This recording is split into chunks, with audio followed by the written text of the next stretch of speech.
Hello, I'm Donald Leggatt and welcome to this edition of Share Views brought to you by the financial website London South East. Our guest today is Mike Buck, CEO of AIM-listed Petro Matad, a Mongolian oil explorer and soon-to-be producer. Congratulations, Mike. We've been having these chats for a couple of years.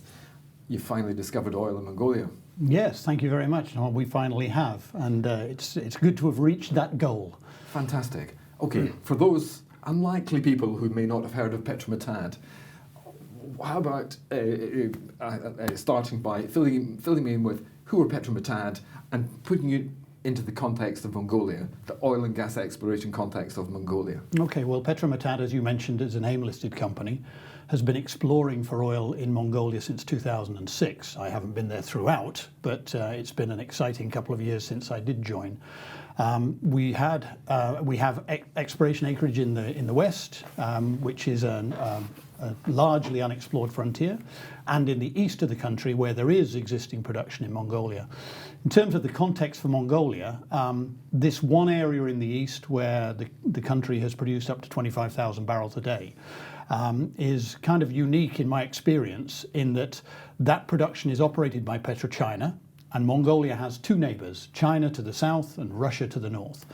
All of the oil is exported as crude oil to China and refined in China, and no products come back. The products are all used in China. So Mongolia is left to buy its product needs from Russia.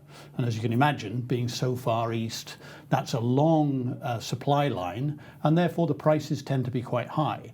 So Mongolia is in the situation where it's stuck between two major superpowers.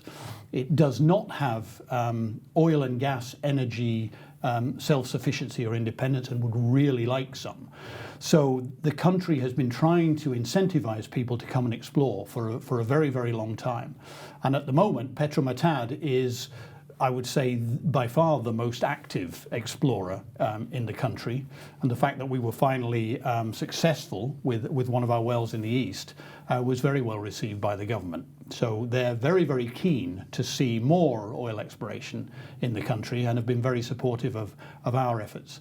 And part of that is because they're building now a domestic oil refinery as part of this drive for self-sufficiency. So they want their own domestic production, not to leave the country, but to stay in the country, to be refined so that it can meet their own needs for products and then maybe export some of those products too.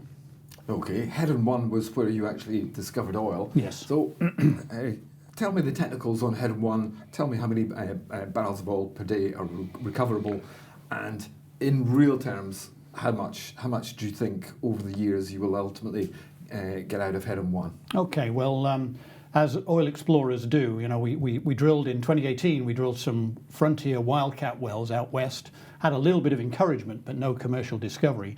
In 2019, we focused on this particular basin in the east, right next door to the producing area of Mongolia, where all the fields are operated by Petro China.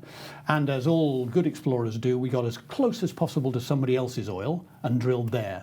Heron 1 was actually an appraisal well of a field that straddles the block boundary between our block to the south and Petro China's block to the north. So we had pretty high hopes of finding some oil. And as it turned out, everything came in on prognosis. We had good quality 3D seismic to locate the well. So we found the same kind of oil column height that we were expecting, the same quality of reservoir, which generally is not very good, but can be made nicely to flow. And the key for Heron 1 was going to be, well, how productive is the well going to be? I was kind of managing expectations by saying I'd be happy with a flow rate of 100 barrels a day, and then at night saying my prayers that it would be that, because there are wells nearby that have done 50 to 80 barrels a day, although still commercial as a flow rate. When we tested Heron 1, it tested at over 800 barrels a day, which was a very, very pleasant surprise. We don't have all of the data from the Petro China area, but of the wells we know that are in the block to the north, that's probably about the third best flow rate achieved. So we were very, very pleased with that. Now, obviously, this was our first well on the Heron structure as mapped, although it's an appraisal of a structure that continues to the north. We assess that there's probably around about 160 million barrels in place. Then the question is how much of that is recoverable. By analogy with the Petro China operations to the north, they seem to achieve or be heading towards a recovery factor of about 15%, which is rather low, and something that we should all strive to do better than. Petro China have recently introduced some horizontal drilling to improve that. So if we use a 15% recovery factor as what seems to be being achieved in the block to the north, then we would have recoverable reserves in Heron of the order of 25 million barrels, which would be plenty to be commercial. But we'd like to think that with modern technology, with the likes of horizontal drilling, reservoir stimulation, we should be able to do better than a 15% recovery factor, and therefore 25 million barrels goes up. As I said, 25 million barrels by itself is already a commercial reserve. We're sitting very close to Petro China's facilities. They have spare capacity in those facilities. They have told us, and the Mongolian government would encourage them to allow us access to those facilities. So we're in the situation where a development of Heron doesn't actually have to have lots of development associated facilities built. It just needs wells, basically. So 2020 presumably is a year of commercialisation for you. Yes. So what are the next steps? Okay, well, the major hurdle we have to overcome is getting what's called an exploitation license. Our exploration license for Block 20, where Heron is located, is running out at the end of in the middle of July this year, and there are, under the petroleum law, no more extensions to that required. So the way to keep land is to move into the exploitation phase. And there's a procedure set out in the PSC and in the petroleum law to be followed to do that. Now, Mongolia hasn't seen a lot of exploration success outside of the proven producing blocks in recent years. So this is a procedure that hasn't been used much in the last 10 years. So we're trying to use it for the first time ourselves, and some of the people within the regulator that we are dealing with, they have never done it before either. So it's a little bit of a journey of exploration for both of us. I don't want to have this as a year of standing still, chasing permits and chasing licenses, and I've told the government this. We had a chat in the green room beforehand, and you said that Mongolia have got an election year. So the government are up for re-election. Yeah. How does that affect exploitation licenses and the development of Heron 1 altogether? Well, I wasn't in Mongolia when there was the last election, and they occur seemingly about every 4 years. I've been told that the election year has a tendency to slow down the bureaucracy within the country, and that I can understand from many other countries I've worked in, where the attention of the government bodies are deflected and distracted by what's going on in terms of the election. It is what it is. Yeah, we've been saying all along, and we haven't been getting much pushback to say we really need to sort this out quickly, because if we get into the second quarter or deep into the second quarter with the election going ahead during the third quarter, we can imagine that that's going to be a time where you probably need to have in hand all the things you need so you can just get on with it whilst the government sorts itself out. Heron 1, 2, the one we know about. 2, 3 and 4, where do they come? Tell us about those, the potential for those, and then we'll talk about funding. Okay, well, given that we already had very good quality 3D seismic data over most of the Heron structure, we've been able already, on the basis of a Heron discovery that came in more or less exactly on prognosis, we've been able to pick 3 locations for the next 3 follow-up wells. And so we don't need to stop and shoot seismic and process it or whatever. So those locations have been chosen, and ideally those are the 3 wells that I would like to drill in 2020.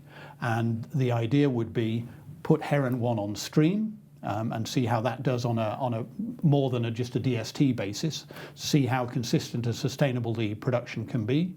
And as Heron 2, 3 and 4 are drilled, the successful wells amongst them, hopefully all of them, no guarantee in our business, but hopefully all of them, then they would be put on stream as well. And the benefit of that is we can become reasonably quickly at least partially a self-sustaining developer at that point, because we don't need a huge amount of development expense. As I mentioned, there's nearby facilities. When I say nearby, they're 20 to 30 kilometers away to get access to a processing facility that can then do all the processing needed before the oil is taken for sale. So we don't need to spend money on that. We only need to spend money on drilling. And the wells in this basin are relatively cheap.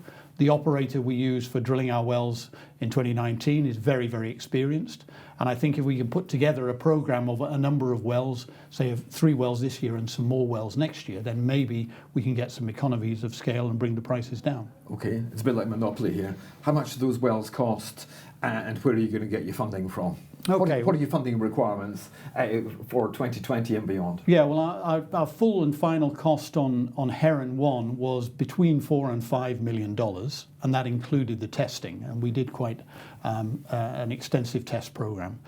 We understand from Petro China that their development well costs, when they have a continuous program, can be lower than $2 million per well, depending on well depth. Heron is a little deeper. It's right in the center of the basin, so it's one of the deeper prospects compared to some of the things that Petro China have chased up until now. But that's our goal, is to be able to drive the drilling costs down, which are going to be the major costs. But as these wells come on stream, then obviously the revenue from production will start to pay for more wells.